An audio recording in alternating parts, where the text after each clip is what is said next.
Pemirsa, kita awali informasi pada malam hari ini. Nekat melaju dengan kecepatan tinggi di jalan menurun, sebuah mobil sedan mewah menabrak separator busway di kawasan Kemayoran, Jakarta Pusat malam tadi. Kerasnya benturan membuat mobil terguling.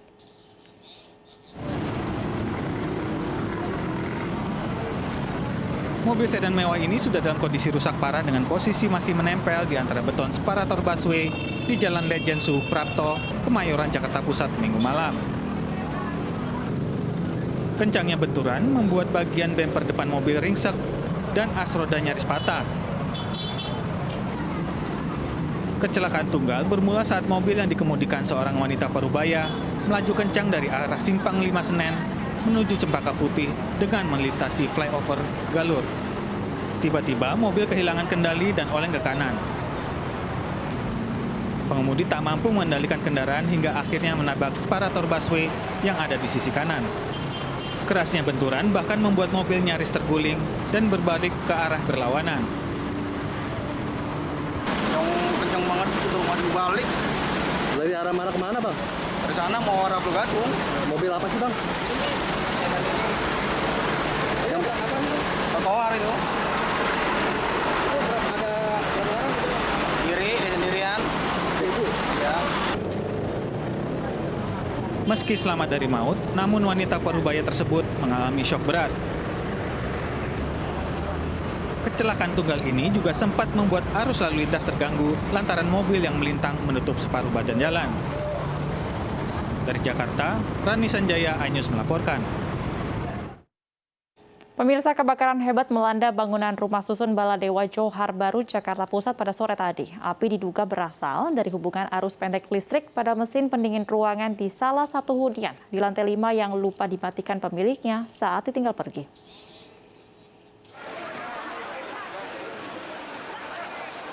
Warga yang tinggal di rumah susun Baladewa Johar Baru, Jakarta Pusat panik saat melihat kobaran api di lantai atas gedung yang mereka huni.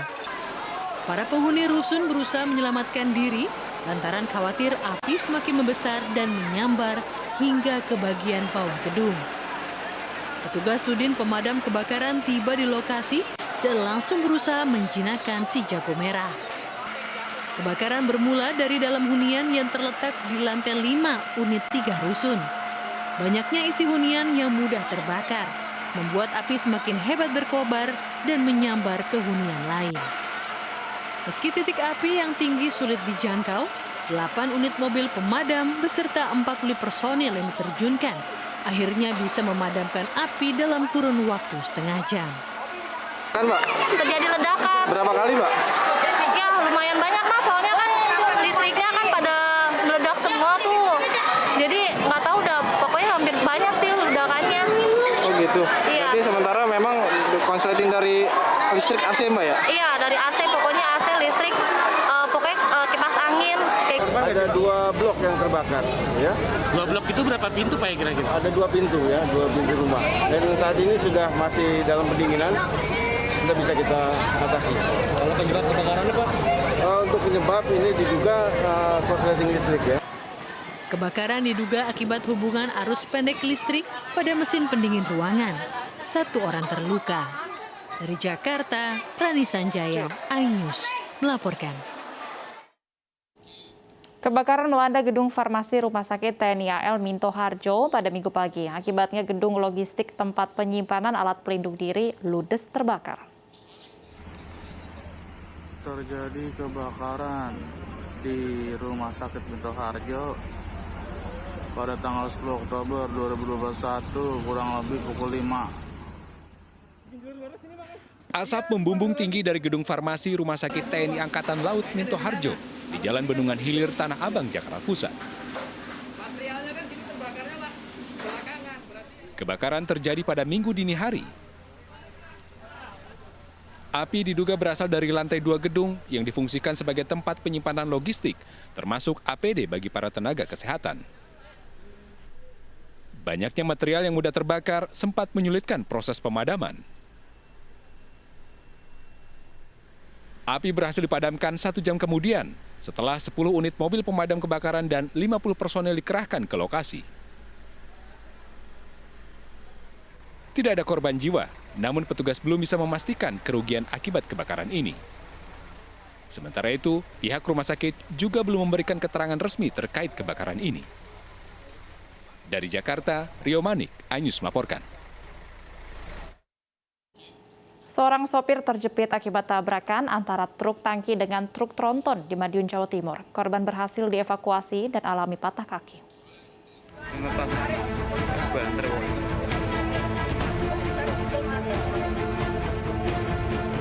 Warga dan petugas berupaya menyelamatkan sopir truk tangki yang terjepit dalam kabin kendaraannya akibat bertabrakan dengan truk tronton di jalur Madiun, Surabaya, Jawa Timur. Mereka harus berhati-hati menyelamatkan sopir bernama Agus ini untuk meminimalisir terjadinya luka. Setelah 30 menit, korban akhirnya berhasil diselamatkan dalam kondisi patah kaki dan langsung dibawa ke rumah sakit terdekat. Kecelakaan juga merusak kios warga yang berada di pinggir jalan. Arus lalu lintas di jalur Madiun, Surabaya pun mengalami kepadatan. Kita gimana sih, Mas? Ya tiba-tiba muncul gandengan ini. Saya menghindar masih kena. Oh gitu. Gandengnya dari mana itu? Dari timur. Oh, dari timur. Mas dari mana? Dari barat. Dari Solo mau ke Surabaya. Oh gitu. Petugas kepolisian langsung melakukan pemeriksaan dan olah tempat kejadian perkara untuk mengetahui penyebab kecelakaan. Dari Madiun, Jawa Timur, Arif Wahyu Effendi, iNews melaporkan.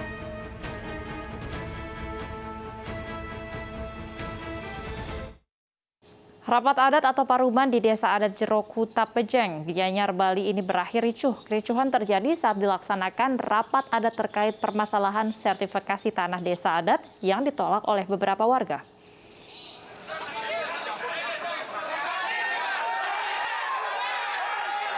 Kericuhan terjadi saat berakhirnya rapat adat atau paruman di Desa Adat Jero Kuta Pejeng, Kecamatan Tampak Siring, Kabupaten Gianyar pada Minggu sore. Warga bersitegang terkait permasalahan sertifikasi tanah desa adat, di mana terdapat beberapa warga di Desa Adat Jero Kuta Pejeng yang menolak tanah yang ditempatinya disertifikasi menjadi tanah milik desa adat. Runung kericuhan berhasil diredam setelah petugas kepolisian berpakaian preman datang untuk menenangkan warga. Konflik terkait permasalahan sertifikasi tanah desa adat ini telah terjadi sejak setahun lalu, di mana awalnya pihak desa adat berencana akan melakukan sertifikasi terhadap tanah yang disebut sebagai tanah ayah desa menjadi milik desa adat. Namun dalam prosesnya terdapat beberapa warga yang menolak tanahnya disertifikasi menjadi milik desa adat dan melaporkan bendese adat setempat ke Polres Gianyar terkait dugaan pemalsuan sertifikasi tanah. Imbasnya warga yang menolak tanahnya disertifikasi menjadi tanah milik desa adat berdasarkan peraturan desa adat setempat terancam diusir. Sementara warga yang terancam dijatuhi sanksi adat pengusiran tidak terima dan menyayangkan keputusan pihak adat. Nah, dengan adanya keberatan itu, warga yang keberatan langsung melapor ke Polres Gianyar mengatakan bahwa yang selaku bendese itu ada pemalsuan.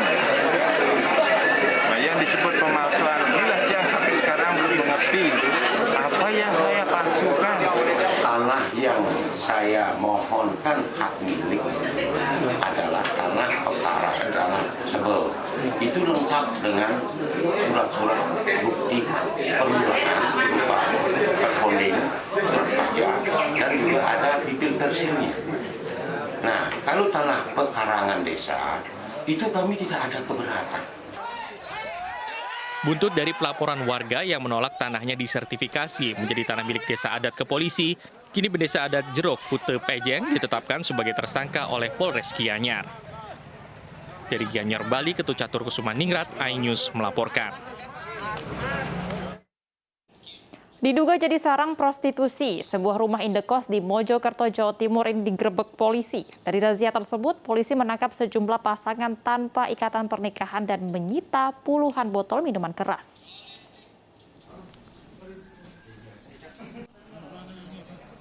Polisi menggerebek sebuah rumah indekos di Kelurahan Meri, Kecamatan Kranggan, Mojokerto, Jawa Timur. Penggerebekan dilaksanakan atas laporan warga yang resah dengan aktivitas di dalam indekos ini. Diduga indekos ini menjadi lokasi prostitusi yang dijajakan secara online. Pengguna jasa pekerja seks komersial menyewa kamar dengan tarif Rp60.000 per jam. Polisi menangkap sejumlah pasangan tanpa ikatan pernikahan dan menyita puluhan botol minuman keras. Betul, beberapa kamar kos digunakan untuk pesta miras, dan beberapa diantaranya memang adalah bekerja di tempat hiburan malam. Dan oleh karena itu, demi cipta kondisi di Kota Mojokerto ini, dan juga karena tempat hiburan malam karaoke sudah mulai beroperasi, kami perlu menertib. Razia serupa akan terus digelar menyusul mulai dibukanya lokasi hiburan malam. Dari Mojokerto, Jawa Timur, Salahuddin, iNews melaporkan.